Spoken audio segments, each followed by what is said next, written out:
Voilà, donc une présentation que j'ai voulu volontairement autour de portraits, parce que bah, nous, on les aime quand même, nos anciens. J'ai eu la chance pendant 10 ans d'être directeur aussi d'un département qui s'appelait le City Design Lab, de m'occuper du bac plus 5. Et c'est vrai que c'est très beau de les voir évoluer au fur et à mesure des années. Alors, il y a ce petit sondage pour ceux qui ne sont, qui n'ont pas été encore connectés. Alors là, on va faire une petite bascule pour voir un peu ce que vous nous amenez. Voilà, ça c'est ce que vous associez au design. C'est intéressant. Donc on le fait sur un nuage de mots. Et effectivement, on associe beaucoup, incroyable, c'est moi qui l'ai rajouté, donc celui-là, on va dire qu'il compte pas. On l'associe beaucoup à la création et vous avez tout à fait raison parce que nos designers sont des créateurs, ils ont de la créativité. Ils travaillent aussi pas mal l'esthétisme, hein, très souvent, c'est ce qu'on essaie de faire. Et c'est vrai que ça pourrait faire penser à des thématiques finalement d'école d'art, peut-être un peu classiques, mais vous allez voir que en fait, on va très très vite aller vers l'industrie, vers également des métiers qui vont aller autour du numérique, du digital. On retrouve aussi beaucoup, alors il y en a qui doivent être formés ou qui ont dû arriver, c'est beaucoup de recherche utilisateur en fait. C'est-à-dire qu'on va s'intéresser à des créations centrées sur la diversité des usagers. Et on va chercher aussi, j'aime beaucoup, à répondre à un besoin. Voilà, on va chercher des besoins, on va répondre à un besoin, l'industrialiser, voir comment ça fait, mais le tout, et ça c'est très important, avec une recherche du style, de la créativité, du beau. C'est ce qu'on appelle en fait tout simplement des arts appliqués. C'est-à-dire que ce côté artistique, on va le mettre très souvent au service de l'utilisateur, au service de l'industrie, au service de différents acteurs. Donc je dirais que vous avez bien avancé.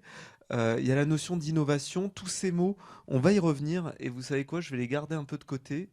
Voilà, je laisse le sondage ouvert et on va garder ces mots de côté pour voir un petit peu si ça les explicite pas mal. Donc j'en reviens, hein. Donc là, c'est ce qu'on entend beaucoup par designer, par design, par métier du design. Moi, ce que j'entends aussi, c'est pas mal d'employabilité qu'on retrouve. Donc à 6 mois. Donc 6 mois à la sortie d'études et parfois même sur le digital directement à la sortie d'études, enfin pas parfois même, très souvent en fait, mais surtout sur le digital à la sortie d'études, en fait, on a 80% d'employabilité à 6 mois. Voilà, ça c'est sur tous les métiers auquel nous vous formons en design. Et c'est vrai qu'on a la chance, alors c'est lié aussi au réseau de l'école de design, hein, qui est une grande école de design, qui est reconnue, qui a plus de 30 ans. On a la chance de travailler en fait avec ces boîtes-là. Et Airbus Atlantique, juste derrière, par exemple, le sujet qui nous intéresse, je ne sais pas s'il y a des gens d'Airbus ici, j'ai vu des sourires, voilà. Le sujet qui nous intéresse, c'est l'industrie 5.0. C'est comment, en fait, avec les compagnons, on va travailler sur des meilleures machines industrielles, par exemple. Donc, on est directement lié à ça. Et souvent, une boîte comme Airbus ben, apprécie nos designers et puis après se dit bah, tiens, je vais faire un stage, un apprentissage et puis après ça peut déboucher directement sur du boulot. Donc voilà, on va réfléchir aussi avec Airbus à l'intérieur des avions avec le design de transport. Voilà, on fait ce type de transport aussi. Voilà, donc en fait, on a cette logique de partenariat. Artibat, qui les connaissent, c'est le grand salon de la construction qui a lieu la semaine prochaine dans le Grand Ouest. On est présent et on a également toujours cette logique de partenariat, mais on a également des salariés voilà, qui travaillent sur des éléments de scénographie, sur des éléments de construction pour Artibat. Bouygues Immobilier, peut-être qu'il y en a qui connaissent aussi, hein, gros promoteur. Là, ils ont carrément intégré une cellule de design, vous voyez, et c'est pareil, ça fait 10 ans qu'on bosse ensemble pour travailler là-dessus. Donc, on va y revenir, mais vous voyez, toutes ces boîtes, et ça peut paraître surprenant, on peut se demander ce qu'un designer vient faire chez EDF, par exemple. Un designer, ce qu'il va faire chez EDF, c'est pas seulement faire des belles prises électriques, vous voyez, c'est pas seulement être créatif, mais c'est parfois imaginer en fait tout comment va fonctionner une maison pour consommer en fait un minimum d'énergie dans la maison. Donc comment est-ce qu'on va régler tous les appareils? Comment ça va fonctionner? Être au plus près des utilisateurs. Donc voilà comment en fait on a des designers chez EDF. Euh, on va y revenir sur les différentes carrières. Alors, ce que vous connaissez, et ça c'est la base de notre métier, et on va le reconnaître, c'est faire du beau. Ça c'est la première chose, vous l'avez tous mentionné, style, esthétisme, etc. Fort connaissance des arts appliqués, et c'est la capacité sur laquelle nous sommes absolument intransigeants, c'est faire du beau, faire bien les choses, etc. Faire rêver aussi. Voilà. Faire rêver aussi, c'est vrai que là on cite l'architecture navale hein, qui est aussi en plein boom. Ici, on a un alumni qui a fondé sa propre boîte. Mais là, par exemple, dès la semaine prochaine aussi avec nos étudiants, donc on va travailler sur le design de bateaux et le design d'intérieur de bateaux avec un architecte naval. Donc il y a vraiment toute cette dimension, vous voyez, de la formation offerte. Et là, architecte naval, vous voyez, ça va aussi bien on va pas tant travailler sur l'extérieur du bateau, ça finalement, c'est pas tant ça qui va faire le designer, c'est l'intérieur, les aménagements, les petits espaces, les petits trucs de rangement en fait qui vont faire la différence. Et puis également le cockpit. Ça, je peux pas vous le montrer, mais on travaille sur les cockpits avec Thales, par exemple, qui est une grosse boîte. On travaille sur les hélicoptères. Voilà, sur les cockpits d'hélicoptères en ce moment. Donc, il y a aussi tous ces sujets-là. Il faut s'imaginer tout ce qui est ergonomie. Vous voyez pourquoi je mets un bouton ici, pourquoi je mets une poignée ici, etc. Ça, c'est le boulot et l'excellence du designer. Donc, il y a le beau, certes, mais aussi l'utile, vous l'avez dit, hein, j'ai mes notes, hein, et le centré sur l'utilisateur. Ça, pour tous les jeunes qui sont ici, c'est la première composante que vous ne devez jamais oublier. En tant que designer, vous avez l'obligation de faire du beau. Et c'est intéressant parce que ici, nous sommes dans un pays de culture. On a parlé d'une école internationale, vous en avez peut-être entendu parler. En Chine, par exemple, on est reconnu aussi pour notre capacité à faire du beau parce qu'il y a cette culture. Et là, je m'adresse aussi aux jeunes. Un designer, hein, en fait, on le reste, parce qu'on est toujours curieux d'aller au musée, d'aller voir ce qui se passe, d'aller comprendre, d'aller regarder un peu les différents codes, d'aller regarder le monde autour de nous. Ça, c'est quelque chose qui est fondamental aussi dans la carrière du designer, au service du beau, en veille, du rêve. Voilà, ça c'est la première chose, c'est l'obligation que vous avez en sortant de 5 ans d'études ici. Alors évidemment, tout à l'heure, je vous ai parlé de bateaux, je vous ai parlé voilà, de ces bateaux à moteur. On se dit, mais attendez, elle est où la planète là-dedans? Est-ce que le designer, il n'est pas justement en train de foutre en l'air, pardonnez-moi l'expression, la planète? Alors ça, nous, on en a pris conscience évidemment. La première chose qu'on met en place là à tous les étages, c'est la formation donc à tout ce qu'on appelle l'éco-conception. Je ne sais pas si ça vous parle, j'ai entendu conception. Donc faire mieux avec moins, ça c'est une obligation. C'est une obligation. Souvent, on dit que le designer peut être le poison ou l'antidote. C'est-à-dire qu'il peut être le poison parce qu'on va produire plein de choses inutiles en plastique, etc., faire parfois n'importe quoi. Là, dans ce qu'on a à produire, dans ce qu'on a à faire dans l'industrie, dans un contexte de pénurie, ceux qui travaillent à Airbus savent que les boulons en ce moment c'est pas facile à trouver.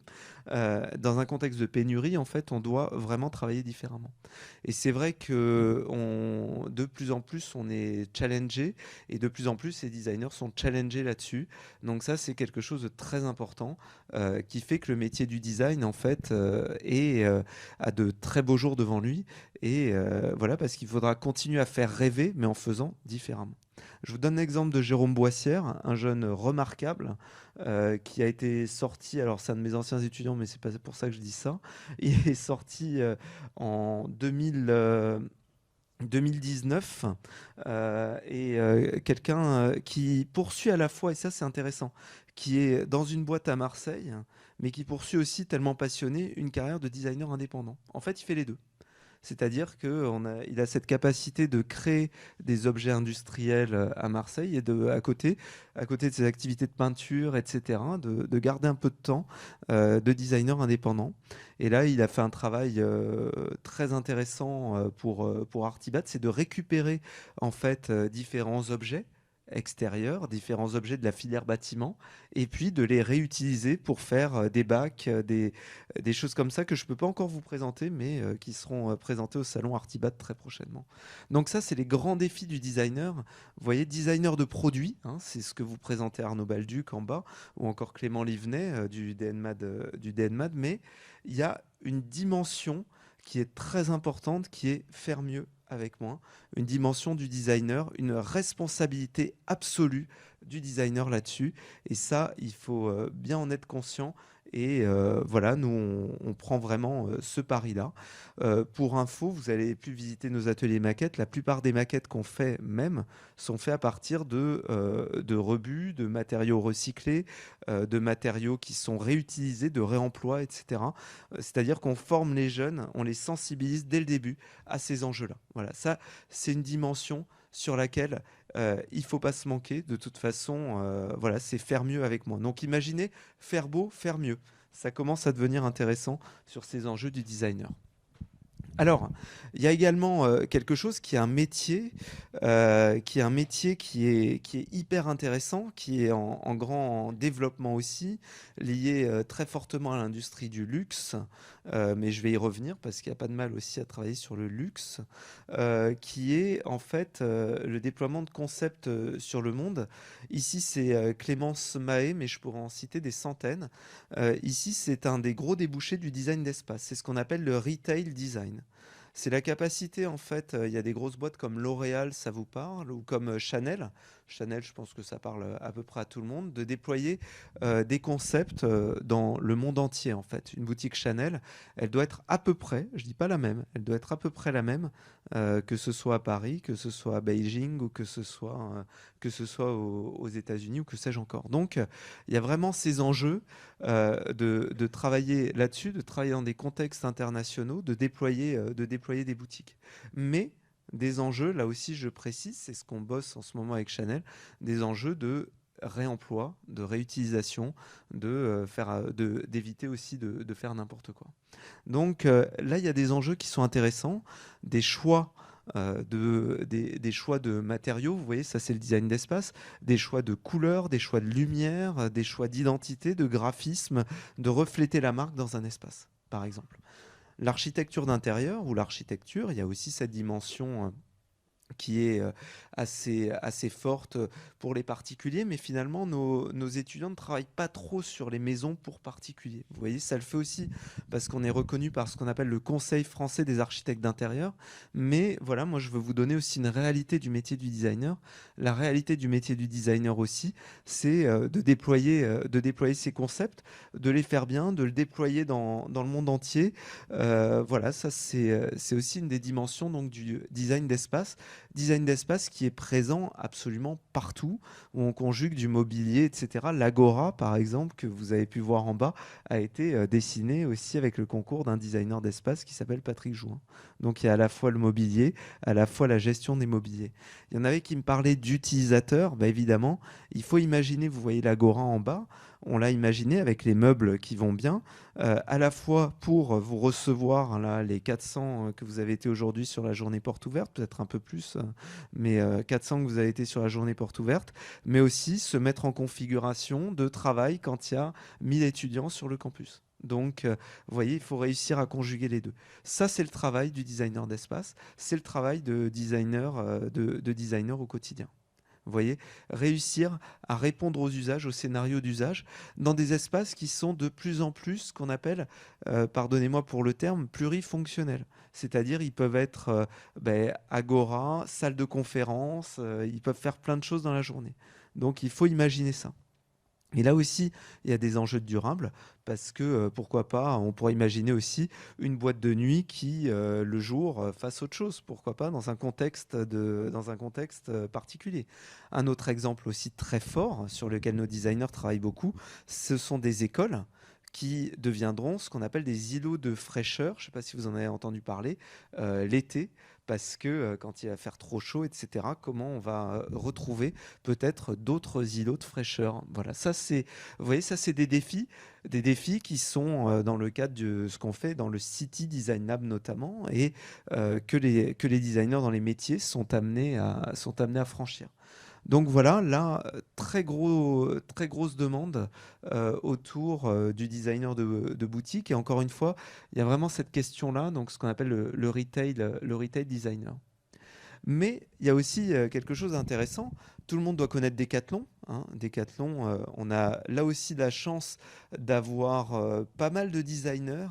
Alors, Decathlon, on les connaît pour les produits, hein. Je pense qu'il y a des sportifs parmi vous qui utilisent des produits Decathlon.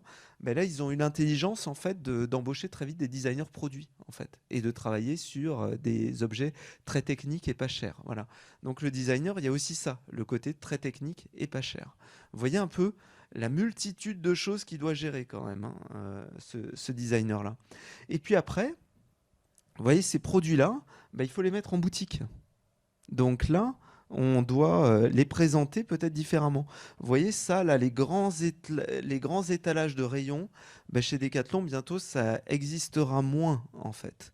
L'idée, c'est de les présenter différemment. Donc là aussi, designer, scénographe. Là, ça parle aussi de déboucher de la scénographie. Vous voyez, on pense immédiatement musée, mais en fait, ça peut déboucher aussi là-dedans. Et ça débouche surtout là-dedans, parce qu'on suit évidemment les statistiques de nos jeunes. Donc vous voyez, là, c'est présenter les choses différemment. Mais présenter pourquoi? Si c'est présenté pour vendre plus, là aujourd'hui, des boîtes françaises, bon évidemment c'est pour vendre plus, hein, on va pas se mentir pour Decathlon, c'est quand même pas loin de 1500 magasins dans le monde, je crois. Et là, il y a un engagement écologique qui est, vous voyez, 100% de produits éco-conçus. C'est-à-dire que quand on travaille aussi pour Decathlon, ben, on travaille aussi pour promouvoir ce genre de produits et pour les présenter.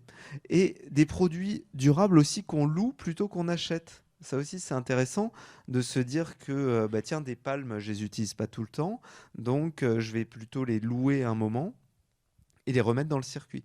Ça veut dire ce qu'on appelle de l'économie de la fonctionnalité, ça veut dire des produits beaucoup plus durables. Et donc, ça veut dire des boutiques aussi. Vous voyez, il y a un changement complet, en fait, de modèle de boutique Decathlon qui est en cours et qui est en train de se faire.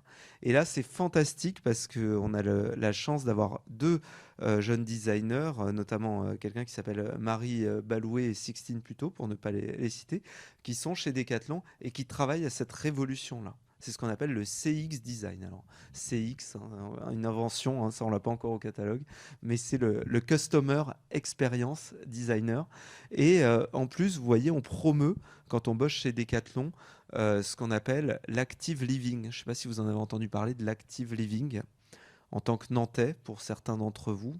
C'est ce que font beaucoup de Nantais dans le centre-ville, c'est prendre son vélo. Prendre son vélo pour aller bosser. Combien d'entre vous prennent leur vélo pour aller bosser au hasard? Ouais, quelques-uns.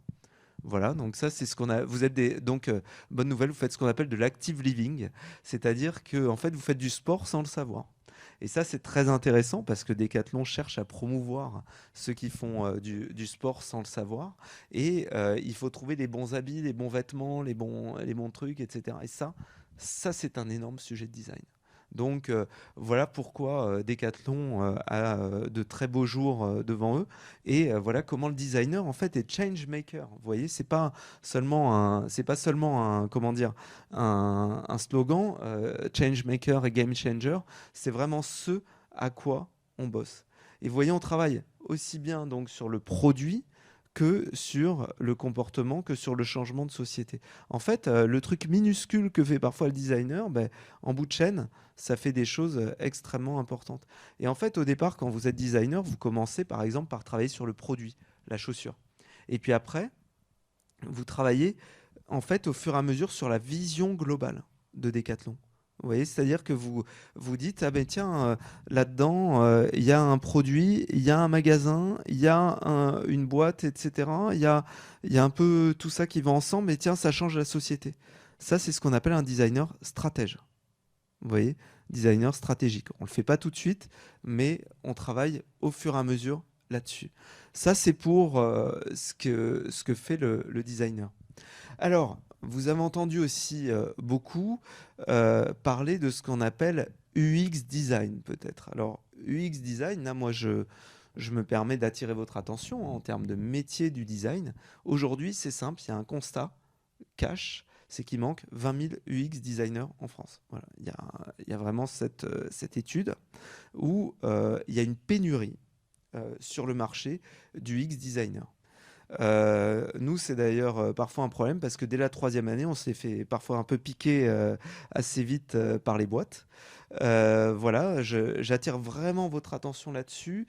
Il y a besoin de ça. Alors, c'est quoi l'UX design? C'est User Experience. Là aussi, je vous donne des données de salaire. C'est 38 000 euros bruts par an. Donc, dès la sortie d'école, hein, ça vous donne aussi des idées. Ça, c'est sur nos enquêtes. C'est sur nos enquêtes. Donc, c'est assez intéressant. Et là, c'est pas le salaire moyen de celui qui est chez Google, hein, parce que chez Google, c'est autre chose quand même. Là, on parle en dollars et on est plutôt sur du 80 000 dollars. Et en gros, le but du jeu, c'est de travailler, vous voyez, sur toutes ces interfaces là, dans les véhicules, par exemple.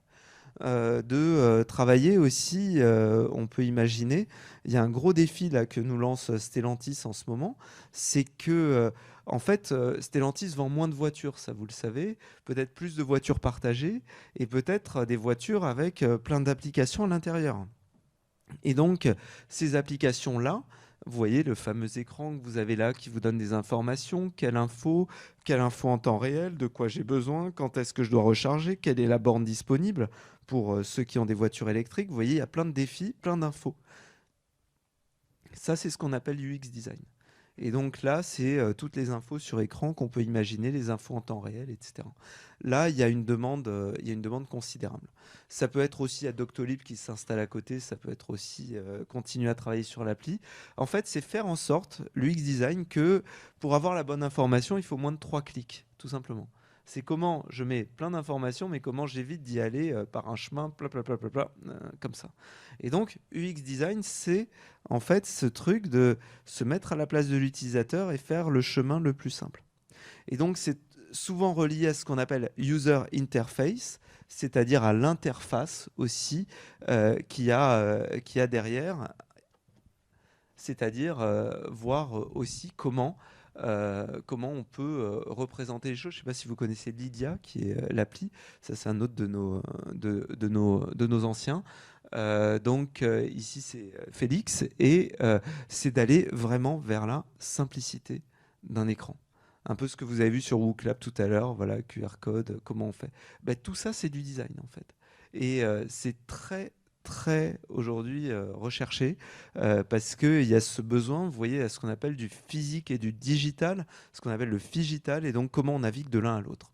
Donc là, il y a une dimension extrêmement importante. On voit comment, en fait, ici, les choses sont le plus clair possible. Et vous voyez toujours, regardez ce que dit Félix, j'aime bien moi cette notion-là, c'est une définition du designer, c'est l'équilibre. C'est-à-dire qu'il faut toujours équilibrer les enjeux business où on vous demande des choses, l'expérience utilisateur, il faut équilibrer aussi avec l'environnement, pas faire n'importe quoi en termes d'interface. Et en fait, le designer, c'est un peu ce médiateur-là qui est au milieu de tout le monde et qui va commencer à discuter avec les uns et les autres et qui va dessiner sans arrêt des solutions, présenter des propositions et dire tiens, qu'est-ce que vous pensez de ça? Qu'est-ce que vous pensez de ça? Qu'est-ce que vous pensez de ça? Vous voyez, c'est cette force de proposition. Être designer, c'est vraiment être à l'écoute. Il y a une très belle image de quelqu'un qui s'appelle Buckminster Fuller, c'est un designer des années 70, qui disait le designer est une éponge en fait. C'est quelqu'un qui va prendre plein d'infos et qui va essayer de les restituer sur un dessin, les désigner, C'est de là que ça vient d'ailleurs. Je ne devrais pas dire du design, mais je devrais dire du design. C'est désigner, représenter les choses. Et donc les mettre sur un carnet, sur un papier, les représenter et dire tiens, ça vous va? Ah non, ça va pas. Ah bah tiens, je bouge, je change. Voilà. Ça, c'est le métier du designer. Et c'est peu dire si c'est. Voilà, parce que pour arriver à ça, en fait, il a peut-être fallu 30, 40, 50, 50 échanges. Voilà, intuitif aussi. Moi, j'aime bien cette notion, ce qu'on appelle la réalité augmentée, ou tout ce qui est, voilà, tout ce qui est cette réalité qu'on voit à travers le mobile, ce qu'on est sur, parfois aussi à la notion de réalité virtuelle, tous ces environnements qu'on appelle immersifs. Ça, c'est en grand boom aussi sur la réalité du métier du designer. Et voilà, donc ici, c'est une appli pour mesurer l'espace. Et là, finalement, on est aussi sur le domaine du graphisme. Alors le graphisme, je vous ai pas présenté des bouquins ou je vous ai pas présenté des voilà, mais on peut aussi bifurquer de l'un à l'autre. Moi, j'aime bien aussi dire ça, c'est-à-dire que ces capacités de designer, quand vous sortez de l'école, vous êtes designer avant tout, et vous pouvez répondre en fait à tout un tas de choses. Le métier de designer, en fait, moi, c'est ce que je trouve fascinant, c'est que vous allez être câblé en sortant de cette école pour être à l'écoute. Et puis, vous allez pouvoir bosser un jour sur Airbus, mais pas toute votre vie dans les avions. Le lendemain, vous pouvez bosser autour d'un aménagement d'espace pour, pour une, pour un, comment dire, pour Decathlon, par exemple. Vous pouvez passer d'Airbus à Decathlon et puis après aller dans l'industrie. Parce que vous avez cette capacité à écouter, à représenter, à faire. Et ça, c'est ce qui fait euh, qu'on a un métier absolument incroyable et totalement diversifié. On s'ennuie pas, pour ainsi dire, hein, quand on travaille là-dessus. Et ça, c'est passionnant. Pourquoi on s'ennuie pas? Parce que, en fait, le designer, c'est quelqu'un qui propose. C'est un faiseur. En fait, vous savez, on a souvent dissocié l'école bleue et l'école blanc. L'école bleue, les ouvriers, l'école blanc qui pensaient. Mais en fait, le designer, et ça c'est marrant parce qu'on le voit, nous, quand on va dans des usines avec les étudiants, quand on se balade pas mal, parce que vous avez bien compris qu'on était hyper en lien avec les différentes industries, en fait, on est un peu entre les deux. Parce que le designer, l'air de rien, il va pas que penser le truc de loin. À un moment, il va mettre la main à la pâte et il va commencer à prototyper, à faire. Ça vous a pas échappé, en bas on a tout un rez-de-chaussée d'ateliers. En haut on a également pas mal d'ateliers. Voilà, c'est faire. Moi, souvent ce que je dis, c'est pas seulement mettre des post-it en fait, être designer ou faire des jolis dessins. À un moment, tu as l'idée, bah, tu fais. Voilà, tu fais, tu la poses, et vous avez vu les petites maquettes que vous avez en bas. Voilà, c'est cette capacité à incarner directement. Et même sur des enjeux, ça va être très rassurant. C'est-à-dire, oui, à un moment, voilà, ça c'est Mediling. Ah ben ouais, la RATP, donc elle est designer à la RATP. Hein, voilà, on fait pas que des intérieurs de train à la RATP, enfin de métro ou de train. On fait aussi parfois, il y a des enjeux de data. Je ne sais pas si vous en avez entendu parler. C'est ces enjeux de data où, à un moment, ben, savoir que les trains sont à l'approche, etc. Ça, c'est de la data qui est quelque part, qui est envoyée dans des nuages et qui réapparaît dans des objets, pour ainsi dire, hein, pour faire simple. Eh bien, là, voilà, vous avez directement, non, on ne va pas faire que parler de la data, on va faire un prototype. Et j'aime bien ce prototype en carton. Bon, vous voyez, il y a toujours le beau, hein, il y a toujours l'esthétique, hein, il y a toujours la création, hein, il y a toujours du style. Et on va le tester, vous voyez, on va faire en sorte que ça puisse, on va à la fois bidouiller et tester et mettre les choses en marche. Et il y a aussi quelque chose, nous, qui nous plaît bien, sur lequel on est très attaché à l'école. C'est aussi autour du handicap, par exemple. Les personnes handicapées, on avait bossé avec le ministère de la Culture, et il y en a beaucoup qui travaillent sur ce sujet, sur ce sujet-là. C'est les questions, par exemple, de personnes qui ont un autisme assez lourd et qui ont des difficultés à aller dans des espaces, vous savez, qui sont un peu contraints, des festivals ou quoi. Et on peut faire vivre des expériences immersives à ces gens qui ont un autisme lourd, pour les faire aller en fait dans des lieux, et pour leur faire découvrir en amont un certain nombre de lieux. Et vous voyez, le designer, c'est ça. Le designer, c'est travailler déjà pour les gens, avec les gens, aimer les gens vraiment, et puis les gens dans leur diversité, parce que c'est avec eux qu'on apprend beaucoup. Et vous voyez, ben là, on fait à la fois l'application immersive et à la fois on prend des notes. Voilà. Ça, c'est le métier du designer. C'est l'idée de faire, d'être sur le terrain et d'être à l'écoute, moi ce que je dis souvent, d'une grande variété d'usagers. On ne se contente pas du mâle blanc de 30 à 50 ans, mais on va essayer de travailler sur à l'écoute. Et ça, c'est une des grandes caractéristiques. Vous voyez, moi, quand j'ai la chance de faire un peu de design ou un peu d'approche en mode professionnel, je leur dis non, non, arrêtez de me raconter des choses. Hier, on était avec la chambre d'agriculture et on discutait de l'agriculture du futur. Non, non, mais attendez, arrêtons de discuter là. On va à Derval voir la ferme qui va bien, et on va voir ce qu'il en est. Et donc, le designer, c'est vraiment un métier de terrain. Voilà, si on reste derrière un bureau, là, c'est raté. Autant dire que c'est pas trop le but. Le but du jeu, c'est d'aller se confronter vraiment à la réalité du terrain, des usagers, et puis de proposer, voilà, des prototypes, encore une fois, très vite, de montrer les choses. Et le design, c'est pas d'un claquement de doigts. C'est prototyper, faire, refaire, re-refaire. Voilà, c'est vraiment cette dimension-là de métier du design. Et du coup, on n'est pas seulement un faiseur, on est aussi, là c'est intéressant, on peut faire en fait dans des métiers de passion.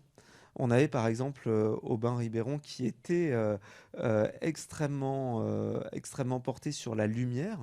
Ben, en fait, comme du design, il y en a partout, on peut en faire aussi sur la lumière. Là, il est designer d'espaces lumineux. Il a bossé chez Philips. Philips, évidemment, la lumière, ça parle tout de suite. Et puis d'autres projets. Là, je crois, il a bougé depuis peu là de chez Philips. Mais voilà, ça c'est la réalité du milieu du design. Il y en a besoin de partout. Il y a besoin d'experts partout pour avoir la qualité de l'éclairage. Vous pouvez pas savoir comme c'est important de mettre les néons au bon endroit. C'est ce qui rend un espace agréable ou pas. Ça, c'est le rôle du designer. Quelle est la couleur de lumière que vous allez utiliser? Ce qu'on appelle la température de lumière. Donc ça, ce sont des sujets. Des sujets d'autant plus importants à l'heure de la sobriété énergétique. Là, aujourd'hui, en ce moment, ce qu'il y a, c'est on va demander d'éteindre les lumières après minuit, notamment sur l'espace public. Tiens, comment est-ce qu'on éclaire l'espace public aujourd'hui? Et on travaille, aujourd'hui, il y a des designers qui travaillent dans ce qu'on appelle l'observatoire de la nuit, c'est-à-dire travailler à un éclairage différent la nuit. Vous voyez, donc les champs du design, vous pouvez faire de votre passion en fait un champ du design, parce qu'il y en a partout à partir du moment où on s'intéresse aux utilisateurs. Il y a ce qu'on appelle aussi du designer de service. Alors là, c'est Caroline Karmarek, elle est depuis chez Ikea à Stockholm. Mais voilà, ça bouge, hein. On aimerait bien pouvoir les mettre à jour plus souvent. Là, elle était chez la Maïf. La Maïf, voilà, ça peut paraître bizarre quand même. Qu'est-ce que la Maïf vient faire dans le design?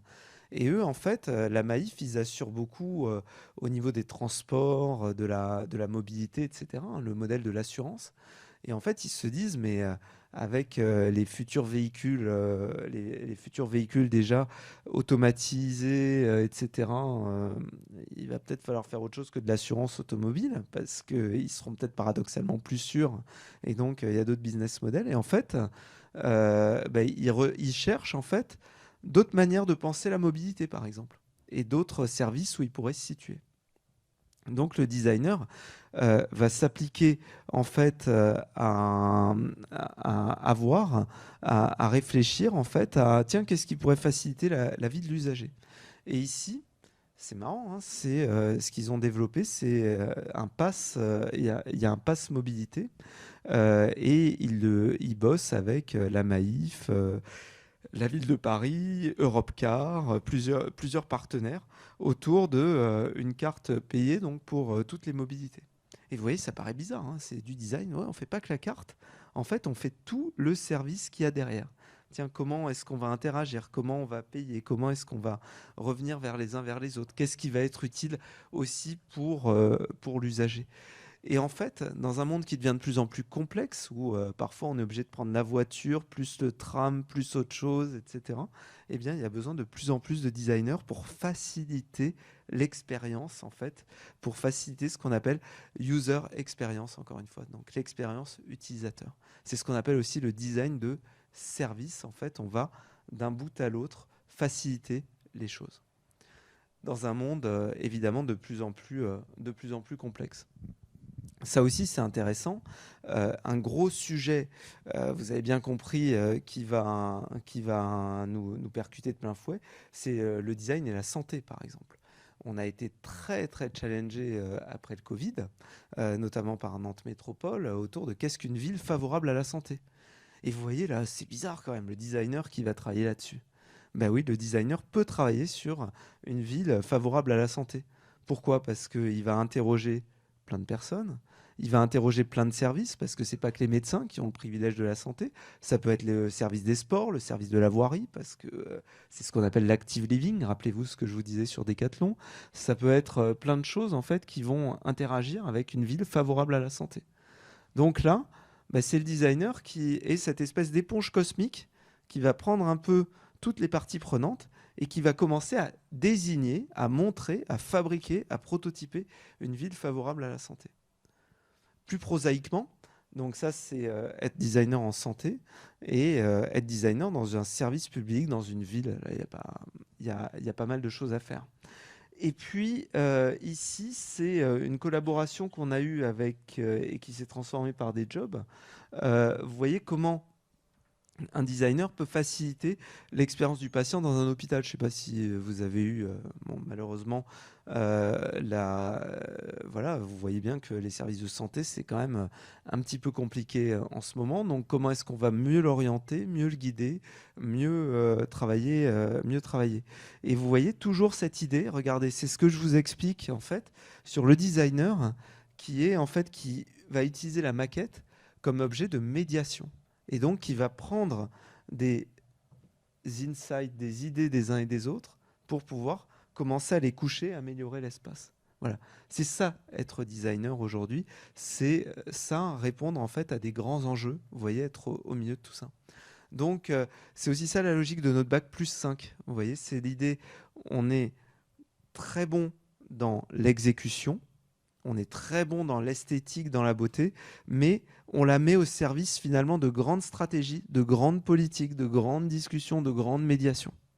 Et ça, c'est l'avenir inévitable qui attend, c'est un métier indispensable en fait, et tout le monde est en train de s'en rendre compte. C'est pour ça qu'on a ce taux d'employabilité qui est plutôt insolent, à vrai dire, et qui est plutôt sympa parce que justement c'est très drivé, très demandé. Là, c'était aussi pour vous montrer hein, que derrière toutes ces idées, derrière toutes ces maquettes, bah, derrière, le designer est capable de sortir. Ça, c'est la chambre Hugo, je ne sais pas si vous en avez entendu parler, mais une chambre pour les hôpitaux et plutôt long séjour. Donc vous voyez, il y a vraiment ces dimensions-là, d'aller du général, de la grande politique de déplacement dans un hôpital au particulier. Ça, c'est le design. Moi, j'aime bien dire de la main au cerveau. Vous voyez, c'est la capacité de faire les deux. Et en fait, souvent, il manque la courroie de transmission. Là, c'est le grand rôle du designer. On va encore plus loin, ça c'est Armel Lecause et c'est voilà, ce sont tous les designers en collectivité ou à l'État, parce que l'État embauche aussi des designers, et oui, à la direction de la transformation publique. Et en fait, là, c'est designer la démocratie. C'est carrément, bah tiens, quand on travaille, quand on fait des lois, tiens, est-ce qu'il n'y a pas une appli qui peut aider à construire les lois en commun, à ce que chacun vienne peut-être donner son avis sur des lois, etc. Ça, c'est Armel Lecause qui a fondé quelque chose qui s'appelle Démocratie ouverte. Mais on a aujourd'hui pas loin d'une cinquantaine de designers dans les collectivités locales. Donc, par exemple, designer en région Pays de la Loire ou designer voilà, pour améliorer la communication entre ces grandes institutions et puis le citoyen. Donc là, il y a des enjeux. Comment on met plus de participatif. Voilà, ça, c'est les enjeux du designer. Et je finirai par cette belle note. Moi, c'est un projet qui me tient à cœur. Je pense qu'il tient à cœur à ma collègue Christine aussi, qui est Auto. Auto, pour moi, ça symbolise beaucoup de choses de ce que peut faire le designer. Parce qu'en fait, Auto, c'est un siège, vous voyez, qui est fait par une ébéniste designer. Et Auto est destiné aux autistes, aux jeunes autistes, qui parfois ont des crises et ont besoin d'avoir ce qu'on appelle une pression, vous voyez, pour être un petit peu rassurés et pour se sentir mieux encadrés. Et Alexia a eu cette idée géniale qui était son projet de fin d'études, qui est devenu son projet entrepreneurial aujourd'hui, qui cartonne, hein, même si c'est pas facile tous les jours, hein, pour suivre Alexia très attentivement. Mais voilà, elle a la possibilité de le vendre un peu partout et de travailler donc sur ce fauteuil à pression. Et vous voyez, ce fauteuil est beau. C'est pas un fauteuil médical en tant que tel. C'est pas un dispositif. Pourtant, c'est reconnu comme un dispositif médical. Enfin, ça va l'être en tout cas. Donc, vous voyez, il y a cette dimension d'avoir aussi des beaux objets, d'être à l'écoute. Et là, vous voyez, il y a quelque chose de très fort aussi où Alexia travaille, c'est que la pression, il faut qu'elle soit bonne, il faut pas qu'elle soit trop forte. Donc, elle travaille avec un ingénieur qui a fait justement les bras pour la pression. Elle travaille également avec Airbus parce que Airbus est aussi très très intéressé par potentiellement cette technologie. Quand on est un peu en stress dans un avion, il y a peut-être des petites choses à faire. Donc, tiens, on regarde aussi ce qui se passe de ce côté-là. Donc, vous voyez, c'est une superbe aventure entrepreneuriale